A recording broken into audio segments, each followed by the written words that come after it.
శ్రీ గణేశాయ నమః. శ్రీ సరస్వతియై నమః. శ్రీ గురుభ్యో నమః. శ్రీ దత్తపురాణం ప్రథమ భాగంలోని 7వ అంశం ప్రహ్లాదుడు అజగరుడు సంవాదం.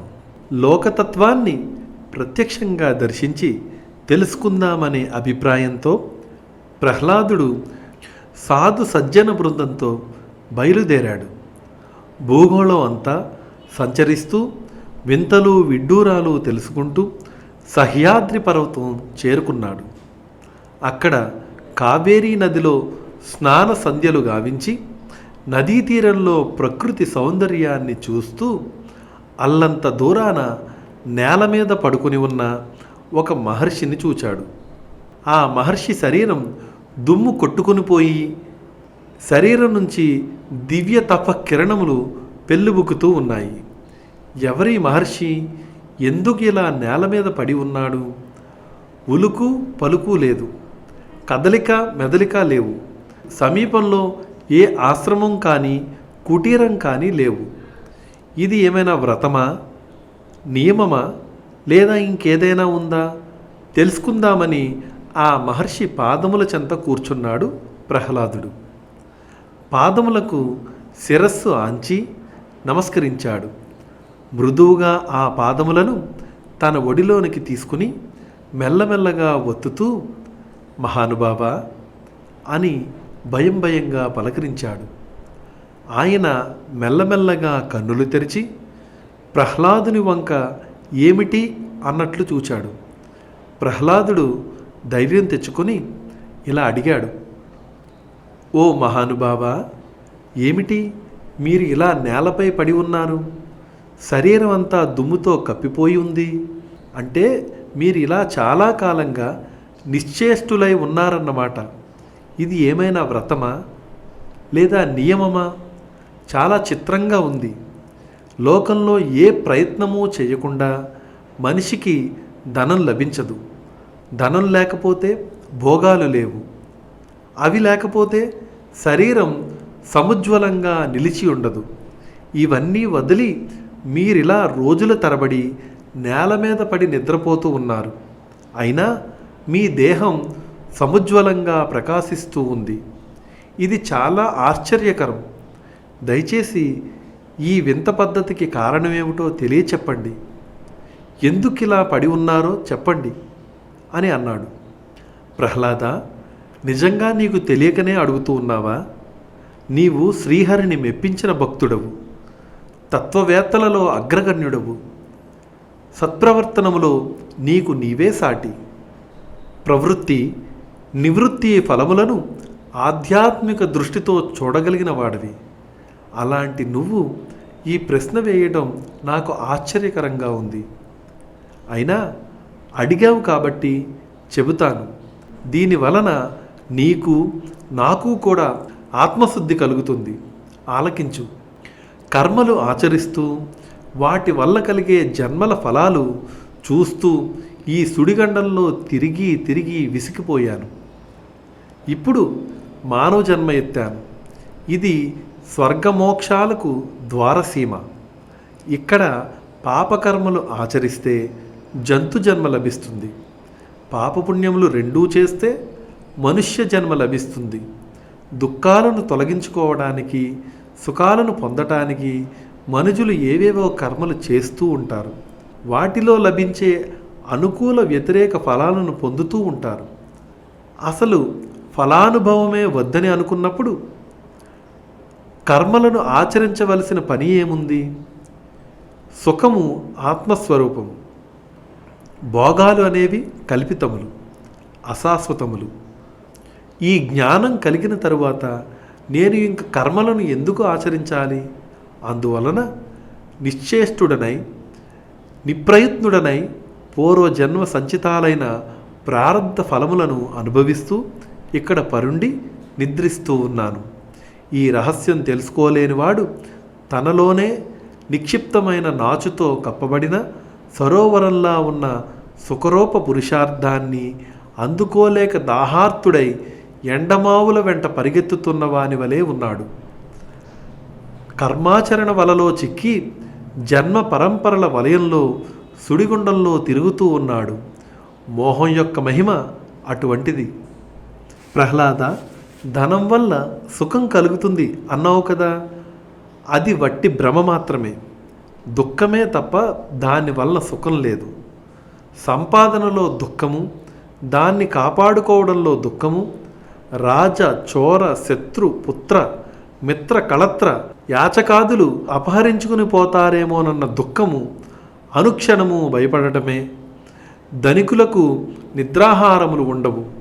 పైగా ఎవరైనా ఏ రకంగానైనా ఏ మూల నుండైనా వచ్చి అపహరిస్తారేమోనని నిరంతరం భయపడుతూ ఉంటారు. పైగా దీనికి తోడు వీరికి ప్రక్కనే ఉంటుంది అరిషడ్వర్గం సంతానంగా. అంచేత ధనం మీద, దాని మూలమైన భోగముల మీద అనురాగాన్ని వదిలివేయడం ఎంతో ఉత్తమం. ప్రహ్లాద, ఈ సృష్టిలో తేనెటీగ ఒకటి మరియు అజగరం ఒకటి నాకు గురువులు. ఎలా అంటే చెబుతాను విను. తేనెటీగలు అష్ట కష్టాలు పడి తేనెను సమకూరుస్తాయి. పుట్టలో లోభంతో తేనెను కూడబెడతాయి. ఎవడో వచ్చి పొగబెట్టి ఆ తేనెటీగల్ని చంపి పారద్రోలి ఆ తేనెను కాస్త అపహరించుకుని పోతాడు. తేనెటీగలకు మిగిలింది ఏమిటి చెప్పు? అలాగే మానవులు ధనం కూడబెడతారు, చివరకు దాని వలనే నశిస్తారు. అందువల్ల తేనెటీగల్ని చూచి వైరాగ్యం నేర్చుకున్నాను. ఇంకొకటి మహాసర్పం, కొండ చిల్వ ఉంది చూచావా? అది కదలదు, మెదలదు, అందుబాటులో ఉన్న ఆహారాన్ని మాత్రమే స్వీకరిస్తుంది. తనకై తాను సొంతంగా ప్రయత్నం చేయదు. ఏ తిండి దొరక్కపోయినా హాయిగా కడుపులో కాళ్ళు పెట్టుకుని పడుకుంటుంది. ఎన్నాళ్ళైనా ఈ అజగరము ఇలాగే పస్తులుంటుంది. ఈ అజగరాన్ని చూచి సంతుష్టిని నేర్చుకున్నాను. లేదని ఎవరిని అడగను, రాదని దుఃఖపడను, ఎవరు పిలిచినా ఆ అనను, ఏదిచ్చినా వద్దనను. నాకు సుఖమూ లేదు, దుఃఖమూ లేదు. విలువైన పట్టుబట్టలు కట్టినా, గుడ్డ పీలకలే ధరించినా, అసలు ధరించలేకపోయినా నా మనస్సుకి తేడా లేదు. పల్లకీ ప్రయాణాలు, కాలినడకలు నాకు ఒక్కటే. కర్పూర చందనములు రాసుకున్న, దుమ్ము ధూళితో ఉన్న నాకు ఒక్కటే. హంసతూలిక తల్పాల మీద పడుకున్న, పట్టుపరుపులపైన ఉన్న, బండరాతిపై ఉన్న, అవమానించిన, ఇచ్చినది తీపిదైనా చేదుదైనా ఒకేలాగా ఆదరిస్తాను. సగుణమైన నిర్గుణమైన, అధికమైన అల్పమైన నాకు ఒక్కటే. నాది సర్వ సమదృష్టి. దీనివలన సుఖదుఖాల భేదాన్ని చిత్తవృత్తిలో లయింపజేయగలిగాను. చిత్తవృత్తిని మనస్సులో, మనస్సు అహంకారములో, అహంకారాన్ని మాయలో, మాయను ఆత్మానుభూతిలో లయింపజేశాను. స్వ అనుభవంతో ఆత్మస్థితిలో ఏకనిష్టలో ఉంటున్నాను. ప్రహ్లాద, నీవు యోగ్యుడవు కనుక అతి గుప్తమైన నా ఆత్మ ప్రవృత్తిని నీకు తెలియజేశాను. ఇది చాలామందికి లోక విరోధంగా, శాస్త్ర విరుద్ధంగా కనిపిస్తుంది. కానీ నీవు అర్థం చేసుకోగలవు. ఆ సామర్థ్యం నీకు ఉంది అని గ్రహించాను కనుక చెప్పాను అని ముగించాడు. ఆ అజగర ప్రవృత్తిలో ఉన్న మహర్షిని చూసి ప్రహ్లాదుడు అమితానందంలో ఆ మహానుభావుణ్ణి సేవించి, అర్చించి, పూజించి సంపూర్ణ అనుగ్రహం పొంది వీడుకోలు తీసుకున్నాడు. ధర్మరాజా, ప్రహ్లాద అజాగురుల వృత్తాంతం విన్నావు కదా, దీనిలో ఆంతర్యం నీవు గ్రహించు అంటూ ముగించాడు నారదుడు. నాయనా దీపక, విన్నావు కదా, యోగ విద్యా విశారదుడు అయిన దత్తయోగి యొక్క సిద్ధావస్థ ఇది అని వేదధర్ముడు చెప్పాడు. దీపకుడు ఆశ్చర్యంతో, గురుదేవా, చాలా శ్రద్ధగా విన్నాను. ఈ కథలో దత్తదేవుని ప్రస్తావన ఎక్కడా మీరు చెప్పలేదు. మరి మీరు ఇది దత్తుని సిద్ధావస్థ అంటున్నారు. ఇదేమిటో నాకు అర్థం కావడం లేదు, వివరించండి అని దీపకుడు సవినయంగా వేడుకున్నాడు.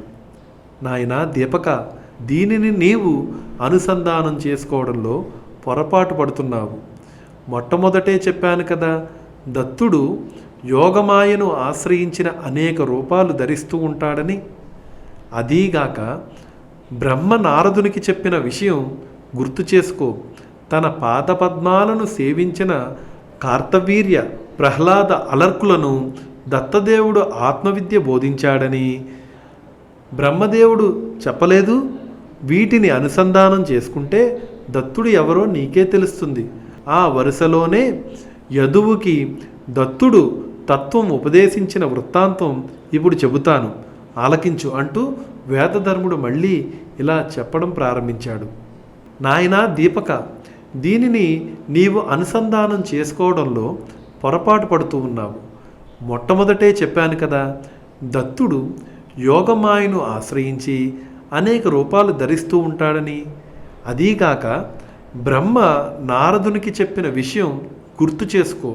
తన పాద పద్మాలను సేవించిన యదు, కార్తవీర్య, ప్రహ్లాద అలర్కులకు దత్తదేవుడు ఆత్మవిద్య బోధించాడని బ్రహ్మదేవుడు చెప్పనే చెప్పాడు. వీటిని అనుసంధానం చేసుకుంటే దత్తుడు ఎవరో నీకే తెలుస్తుంది. ఆ వరుసలోనే యదువుకి దత్తుడు తత్వం ఉపదేశించిన వృత్తాంతం ఇప్పుడు చెబుతాను, శ్రద్ధగా ఆలకించు అంటూ వేదధర్ముడు మళ్ళీ ఇలా చెప్పనారంభించాడు.